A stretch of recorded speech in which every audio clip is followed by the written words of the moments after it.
VNSGU ખાતે એબીવીપીનો વિરોધ જોવા મળ્યો છે। વીએનએસજીયુ સંલગ્ન હોસ્ટેલમાં આપવામાં આવતું ભોજન હલકી ગુણવત્તાનું હોવાનો આક્ષેપ એબીવીપીનો આરોપ છે કે અગાઉ બોયઝ હોસ્ટેલમાં મેસની ફી 2000 હતી, જે વધારી 2400 કરી દેવામાં આવી, જ્યારે ગર્લ્સ હોસ્ટેલમાં મેસની ફી 1700 હતી, જે વધારી 2400 કરી દેવામાં આવી છે। નવા ટેન્ડર બાદ મેસ ફીમાં વધારો કરવામાં આવ્યો છે। ફી વધુ લેવા છતાં ભોજન હલકી ગુણવત્તાનું પીરસવામાં આવતું હોવાનો આક્ષેપ છે, જે મુદ્દે વીએનએસજીયુ ખાતે એબીવીપી દ્વારા વિરોધ કરાયો। વીએનએસજીયુના રજિસ્ટ્રાર ઓફિસ બહાર ધરણા કર્યા, સાથે જ વિદ્યાર્થીઓ અને એબીવીપીના કાર્યકરોએ રામધૂન પણ બોલાવી હતી।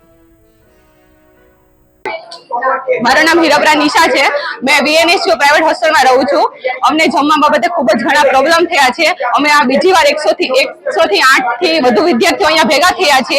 अमने जमवामां ईयळो वाळुं जमवामां आपवामां आवे छे, घणीवार जमवामां वाळ भी आवे छे अने घणीवार जमवानुं जे मेन्यू आपेलुं छे ए प्रमाणे जमवानुं आवतुं नथी, जेना लीधे घणी विद्यार्थीओ बीमार पडेली छे, जेमने होस्पिટલમાં दाखल करवामां आवेली छे, जेमनुं पीएसआई નું रनिंग भी छूटी गयुं छे जमवाना लीधे। तो हवे पीएसआई ना रनिंग ની तैयारी ए लोको छेल्ला 4 થી 5 વર્ષથી करता हता, तो जमवाना कारणे हवे एनुं रनिंग छूट्युं, तेनो जवाबदारी શું યુનિવર્સિટી લેવા તૈયાર છે। અમે અત્યારે આ બીજી વાર અહીં આંદોલન કરવા માટે આવી છે। અમારી એક્ઝામ છે છતાં અમે લોકો અહીંયા બધા ભેગા થયા છે। તો અત્યારે આ લોકો વીસી સર ને એ લોકો દરવાજા બંધ કરીને અમને જોઈને ભાગી ગયા છે। તો અમારી એ જ માંગ છે કે જલ્દીથી જલ્દી આ કોન્ટ્રાક્ટ રદ કરાવો અને નવો કોન્ટ્રાક્ટ અપાવો, જેથી અમને ગુણવત્તાવાળું જમવાનું સારી રીતે મળી રહે। જ્યાં લગીન વીસી સર નહીં આવે, અમારી માંગને સ્વીકારવામાં નહીં આવે, ત્યાં સુધી અમે અહીંયા લોકો અહીંયાથી ઉભા થાશું ને અહીંયા જ બેઠા રહીશું અને અમારું આંદોલન કન્ટિન્યુ કરશું।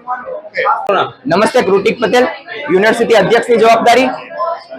છેલ્લા 10 દિવસ અગાઉ અખિલ ભારતીય વિદ્યાર્થી પરિષદ દ્વારા યુનિવર્સિટી રજિસ્ટ્રાર સાહેબને એક આવેદન પત્ર આપવામાં આવ્યું હતું અને એ આવેદન પત્રને વિદ્યાર્થીઓની માંગણી હતી, એ રજૂઆત મૂકવામાં આવી હતી કે યુનિવર્સિટી હોસ્ટેલમાં છે તો કે સાવ જ્યારથી 1 મહિનાથી કોન્ટ્રાક્ટ ચેન્જ થયો છે ત્યારથી વિદ્યાર્થીઓને સાવ નીચલી ગુણવત્તાવાળું સ્વાદહીન ખાવાનું આપવામાં આવે છે, જેને લઈને અમે લેખિતમાં રજૂઆત કરવામાં આવી હતી યુનિવર્સિટી પ્રશાસનને, પરંતુ યુનિવર્સિટી પ્રશાસને એના પર કોઈ જાતના પગલાં લીધા નથી, કોઈ જાતનો નિર્ણય લીધો નથી અને આવું સાવ નીચલી કક્ષાનું ખાઈને ઘણા બધા વિદ્યાર્થીઓ બીમાર થયા છે, ઘણા બધા વિદ્યાર્થીઓના પેટ બગડ્યા છે અને જે પહેલા વિદ્યાર્થીઓ 300-400 વિદ્યાર્થીઓ ખાવાનું ખાતા હતા, કેન્ટીનમાં જમતા હતા, જે વિદ્યાર્થીઓ હાલમાં ફક્ત 15 વિદ્યાર્થીઓ 15 થી 20 વિદ્યાર્થીઓ જમવા જાય છે। તો યુનિવર્સિટીએ આ બધી વસ્તુ પર વિચારવું જોઈએ, વિદ્યાર્થીઓની ચિંતા કરવી જોઈએ।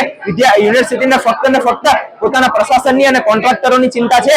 તો યુનિવર્સિટીએ આ વિદ્યાર્થીઓ દ્વારા ચાલતી યુનિવર્સિટી છે, તો વિદ્યાર્થીને સર્વોપરી રાખીને, વિદ્યાર્થીઓને ફર્સ્ટ રાખીને વિદ્યાર્થીઓના પ્રશ્નની ચિંતા કરવી જોઈએ અને જો યુનિવર્સિટી પ્રશાસન દ્વારા અમારી માંગણી આ કોન્ટ્રાક્ટરને દૂર નહીં કરવામાં આવે તો અખિલ ભારતીય વિદ્યાર્થી પરિષદ અહીંયા જ બેસી રહેશે, દરેક વિદ્યાર્થી અહીંયા જ બેસી રહેશે અને જ્યાં સુધી આ કોન્ટ્રાક્ટ રદ નહીં કરવામાં આવે ત્યાં સુધી અહીંયાથી હલશે નહીં।